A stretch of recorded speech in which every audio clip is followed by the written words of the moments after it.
The volunteer looked at her list twice before she looked at him, not once, twice, as though the second look might produce a different result than the first, or as though looking at the list rather than at him was the more comfortable of the two available directions. The man standing at the check-in table of the Meridian Culinary Institute's annual gala was wearing a dark burgundy jacket over a black shirt, dark trousers, and shoes that were polished and unremarkable. He was 44 years old with a quiet, unhurried quality that came not from slowness, but from the specific comfort of a man who had nothing to prove and knew it. He was holding the hand of his 10-year-old daughter, Amara, who was wearing a deep green dress she had chosen herself and who was currently looking, not at the volunteer or the list or the entrance to the gala, but at the architectural details of the Meridian Institute's entrance hall, which were considerable, and which she had apparently decided deserved her full attention. The Institute was housed in a building that had been a civic hall in an earlier life, and the entrance hall retained the bones of that earlier purpose in its high ceilings and the elaborate plaster work along the upper walls, and the quality of the light that fell through the clear-story windows above. Amara was looking at the plaster work. She was looking at it the way she looked at things she intended to draw later, with the systematic attention of someone memorizing what she needed rather than simply seeing it. His name was Victor Asante. He had founded the Asante Culinary Foundation 14 years ago for reasons that had to do with his mother and with a kitchen in Accra and with a conversation he had never quite been able to leave behind.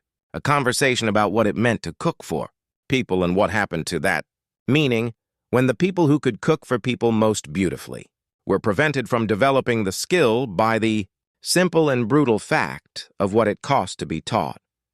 His mother had been a cook, not a chef in the titled sense, not a person whose name appeared on menus or in reviews, but a cook in the deepest sense of the word, someone who understood food as a form of love, expressed through precision and patience and the specific knowledge of what a person needed from a meal at a specific moment. She had cooked for 40 years in homes and small restaurants and at events, and she had known more about food than most people who were paid many times what she was paid to know it, and she had never once been given the conditions that would have allowed that knowledge to become something recognized and built upon.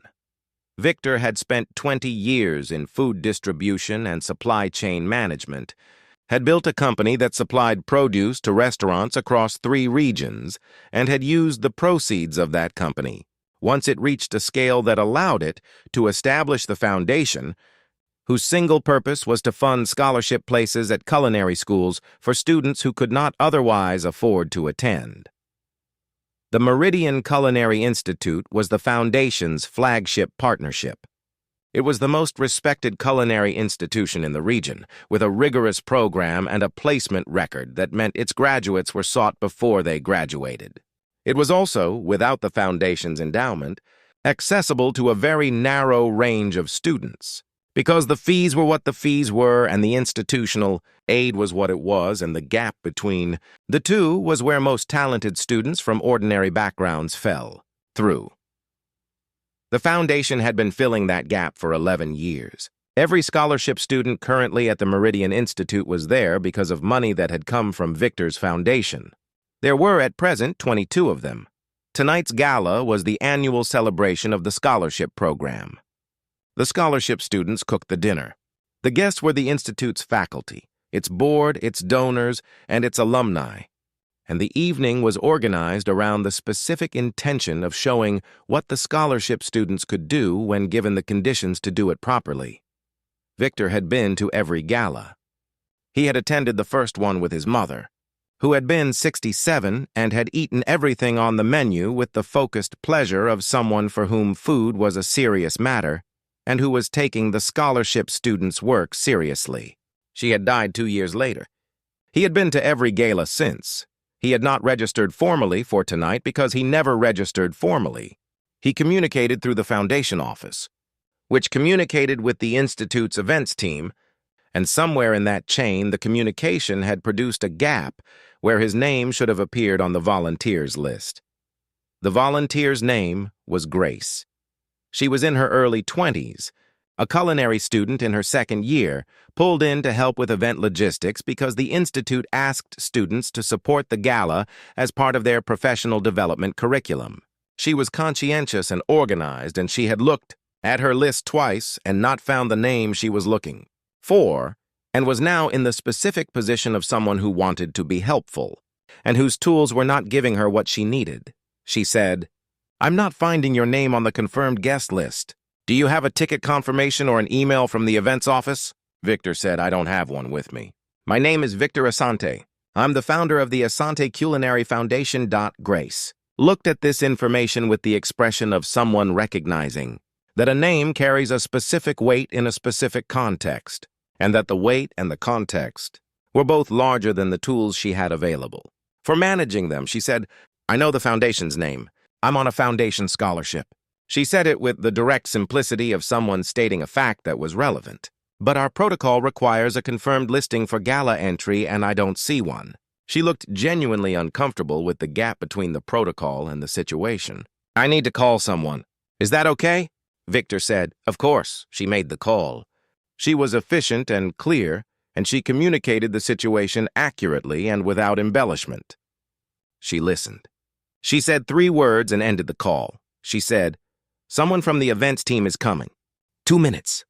She looked at Victor with the expression of someone who wanted to say something else. She said, "I want you to know this isn't what I would choose to be doing right now. I mean, stopping you here?" She said it with the directness of someone who had decided that the honest statement was better than the managed one. Victor looked at her. He said, "I know. You're doing your job correctly with the information you have," she said. "The information I have is incomplete," he said. "Yes, that's not your failure." She looked at him for a moment. She said, "Can I ask you something?" He said, "Go ahead." She said, "The foundation scholarship. I've been on it for 14 months. I've never met anyone from the foundation. I didn't know what the founder looked like." She paused. "I should have known," Victor said. "Why?" She said, "Because I'm here because of your foundation. I'm cooking tonight because of your foundation. I've been trained by people who can teach me because your foundation paid for me to be in a room with them." She looked at him directly. "I should know what you look like," Victor said. "I've never put my name on the materials." "The foundation doesn't use my image," she said. "Why not?" He thought about how to answer that in the way that was true. He said, "Because the point is the students, not who funded them. If my face is on the materials, the story becomes about me. The story should be about the students." Grace looked at this from the angle of someone who was both a student and a person who had just been stopped at a door. She said, "But you got stopped at the door." He said, "Yes." She said, "Because no one knew your face." He said, "Yes." She said, "There's a cost to that." He said, "There is." She said, "Is it worth it?" Victor looked at the culinary student on a foundation scholarship who was standing at a check-in table at a gala she was helping to run. Having stopped at the door, the man who had made it possible for her to be here, and asking him with the direct, honest curiosity of someone who genuinely wanted to know, he said, "Ask me again in 40 years. She almost smiled. She said, "I'll remember that." The events coordinator arrived 90 seconds later. Her name was Sandra, and she was in her mid-40s, and she moved with the compressed efficiency of someone managing the logistics of a large event and who had just been handed a situation that required a different register than logistics. She came to the check-in table and saw Victor, and her expression did the specific thing that expressions did when a person encountered information that restructured their understanding of the previous 10 minutes. She said, "Mr. Asante, I'm so sorry," he said. "Sandra." She said, "There was a gap in the coordination between your foundation office and our events team. Your confirmation wasn't transferred to the gala list." She said it directly without decoration. "I take responsibility for that." He said, "Is it fixable tonight?" She said, "It's already fixed." She stepped back from the table. "Please come in." She looked at Amara. "And you must be Amara. The scholarship students have been told you might be here." 3 of them specifically asked. Amara looked at her with the assessment she applied to new adults. She said, "They know me?" Sandra said, "They know of you. Your father talks about you when he visits the institute." Amara looked at her father with the expression of a child discovering that a parent has been representing them in spaces they didn't know about. She said, "What do you say?" Victor said. "That you ask better questions than most of the people in whatever room I'm in." Amara considered this. She said, "That's accurate." She looked at Sandra. "I have a question," Sandra said. "Go ahead," Amara said. "The students who are cooking tonight, how long have they been practicing this specific menu?" Sandra said, 3 weeks. Amara said, "Do they know who they're cooking for tonight? The specific guests?" Sandra said they know the gala guest list in general terms.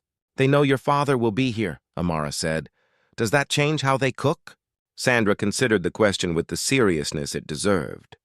She said, "I think it makes them want to do their best work. Knowing someone specific is going to eat it," Amara said. "That's interesting. Cooking for a specific person versus cooking for guests in general."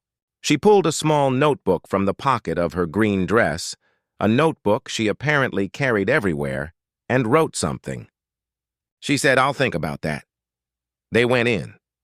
The Meridian Institute's main hall had been transformed for the evening.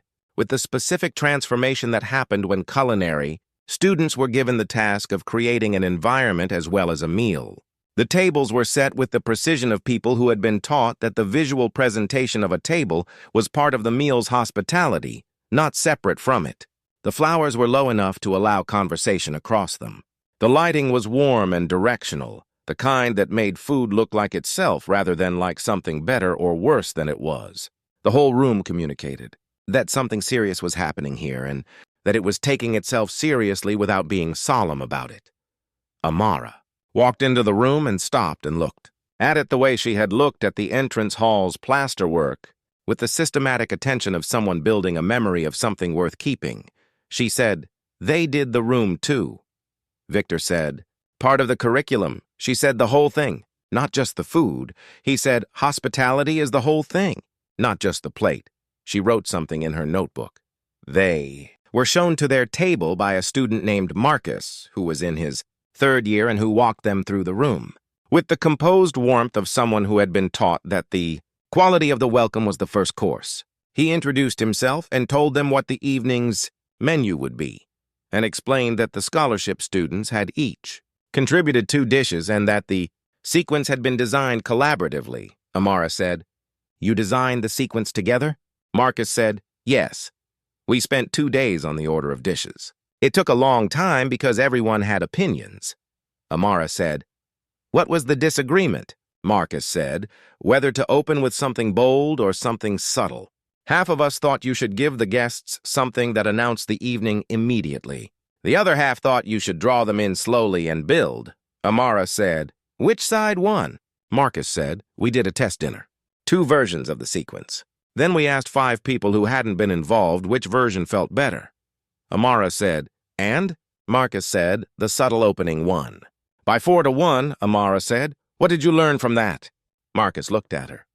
He said that the instinct to announce yourself is usually about the person announcing, not about the audience. Amara wrote this in her notebook. She wrote it immediately before she said anything else. The way she wrote things she was afraid of, losing. Victor watched his daughter write down something a culinary student had said about the instinct to announce yourself, and felt the specific quality of an evening that was working on multiple levels simultaneously. He thought about the check-in table, about Grace saying there's a cost to that, with the direct, honest curiosity of someone who genuinely wanted to understand rather than challenge. He thought about his answer, "Ask me again in 40 years, which was the honest answer because he did not yet know whether the cost was worth it in the full accounting, only that the principle behind the cost was right, and that right principles sometimes had costs that were worth paying, and sometimes had costs that were not, and that the only way to know the difference was time. Had been paying this particular cost for 14 years. He had kept his face off the materials and his name out of the narrative, and had watched the scholarship students become the story, which was what he had wanted. He had attended every gala and sat in rooms where extraordinary young people cooked food that would have made his mother stop eating and pay attention, and he had not made that experience into something that was about him, and he believed that was the right choice. And tonight he was sitting at a table in a room those young people had set up, and the gala had nearly been the evening where the cost became visible, nearly, because Grace had called someone, and Sandra had come, and the gap had been closed. Before the evening lost what it was supposed to be, he thought about what he was going to do about the gap. Not just the administrative gap, the coordination failure between his foundation office and the Institute's events team. The structural gap. The fact that he had kept his face off the materials for 14 years, and the consequence of that was that a scholarship student on a foundation scholarship had not known what he looked like, which meant she had not known who was standing at the table she was managing. He had kept his face off the materials because the point was the students. He still believed that. But there was a version of the approach that served the students, and a version that created situations like tonight. And the difference between them was probably not about whether his face was on the materials, but about whether the people who managed access to foundation events had sufficient information to recognize him. That was a narrower change than putting his face on everything. And it was the right change. He would call his executive assistant tomorrow and make it. The first course arrived. It was a cold dish, as the subtle opening dictated, a cured fish preparation with citrus and herbs that arrived with the visual precision of something that had been thought about carefully and executed with full attention. Amara looked at it for a moment before she ate it, the way she looked at things she was going to form an opinion about. She ate a small amount. She looked at her father. She said, "The citrus is doing something specific." He said, "What is it doing?" She said, "It's making the fish taste more like itself, not covering it, amplifying it." She ate a little more. "That's hard to do. Most acid just cuts. This one lifts." Victor tasted his own. He said, "You're right," she said. "Who made this one?" He said, "I don't know yet. We'll find out at the end of the evening." The students present the dishes and introduce themselves after the last course. Amara said, "I want to tell whoever made this that the citrus is the best decision in the dish." Victor said, "You can tell them." She said, "I'll also ask them how long it took them to figure out that citrus could lift instead of cut, because that's not something you learn quickly." He said, "You can ask them that too." She wrote something in her notebook. She was building course by course and conversation by conversation, a set of questions for the post-dinner presentation that were going to be more specific and more interesting than most of the questions in the room. The evening moved through its courses with the rhythm of a meal that had been designed rather than assembled. Each course was different from the one before it in a way that felt intentional rather than arbitrary, a sequence of decisions rather than a sequence of dishes. Amara engaged with each one with the focused attention she brought to things worth engaging with, which was most things, and her notebook filled with observations and questions and the specific kind of annotation that was halfway between a recipe note and a philosophical reflection. Between the third and fourth courses, Grace came to the table. She came with the composed purpose of someone who had made a decision about something and was acting on it. She stopped beside Victor and said, "I wanted to come and say something properly." Victor said, "Sit for a minute." She sat. She said, "When I was accepted onto the foundation scholarship, I was told that the funding came from a private philanthropist who had established the program in honor of his mother, who was a cook." She looked at him. "That's you?" He said, "Yes." She said, "I've been thinking about your mother since you said that, about what it would have meant to her to know that someone built this because of her." Victor held her gaze. He said, "She knew. I told her before she died." Grace said, "What did she say?" He said, "She said she hoped the students would cook for people who needed feeding, not just people who could afford to eat well." Grace looked at this. She said, "That's what we try to do. The program has a community kitchen component. Third-year students cook one service a week at a community center 3 blocks from here." Victor said, "I know. I funded the kitchen equipment." Grace looked at him. She said, "You did?" He said, 2 years ago. The foundation made a capital grant. She said, "I've cooked in that kitchen." She stopped. "I've cooked in a kitchen you funded, on a scholarship you funded, in a program you established." She held his gaze. "And I stopped you at the door." He said, "You did your job correctly?" She said, "I know, but I want you to know that I understand what tonight cost. Even though it was only 2 minutes.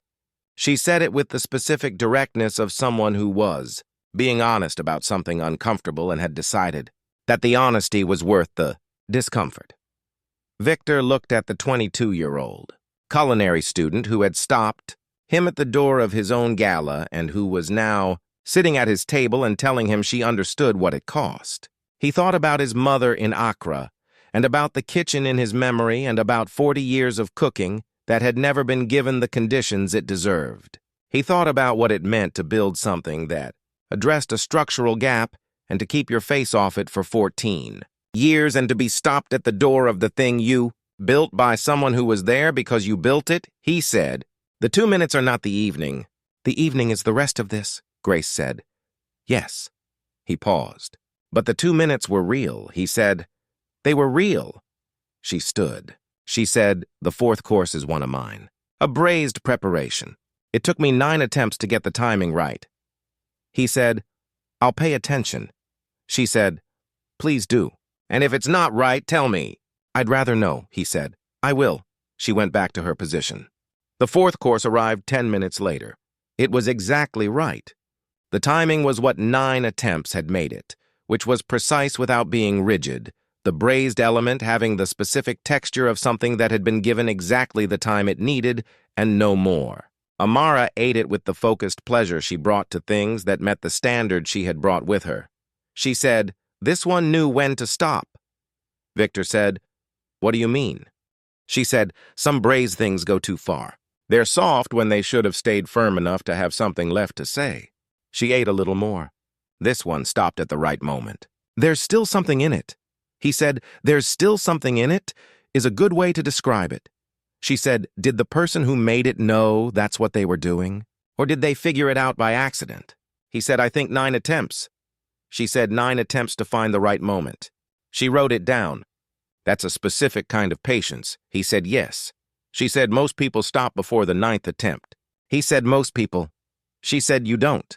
He said, "How do you know?" She said, "Because this program is 14 years old and you're still coming to the gala."